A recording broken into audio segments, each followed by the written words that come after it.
என்னாகமம் 23:23.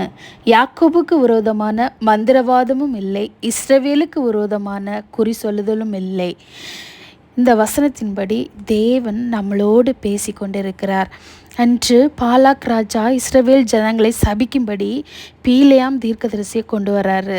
ஆனால் அந்த தேவனுடைய ஜனங்களை அந்த பீலேயாம் தீர்க்கதரிசியால் சபிக்கவே முடியலை.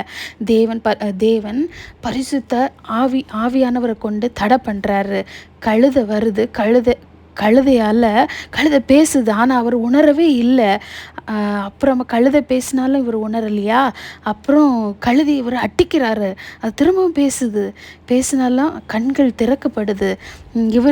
கழுதை பேசுதுன்னு யோசிக்கிறதுக்கு முன்னாடி அப்புறம் தேவன் பீலேயாம் தீர்க்கதரிசியை ஆசீர்வாத வார்த்தையினால் நிரப்புறாரு. அதனால இஸ்ரவேல் ஜனங்களை அவர் என்ன பண்ணுறாருன்னா ஆசீர்வதிக்கிறாரு. நான் அவர்களை ஆசீர்வதிப்பேன் என்று தேவன் வாக்கு கொடுத்து தன்னுடைய ஜனங்களை ஆசீர்வதிக்க மட்டும்தான் பீலேயாம் தீர்க்கதரிசியோட வாயை நன்மையினால் ஆசீர்வாதத்தினால் நிரப்புகிறாரு. அந்த சூனியங்கள் செய்கிறவங்க, அந்த குறி சொல்கிறவங்க வார்த்தையினால தான் சொல்கிறாங்க.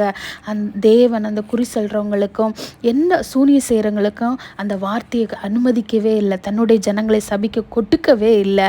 அதே மாதிரி தேவனுடைய பிள்ளைகளை தேவன் பரிசுத்த ஆவியானவரால் நிரப்பி சபிக்க அனுமதிக்கவே மாட்டார்.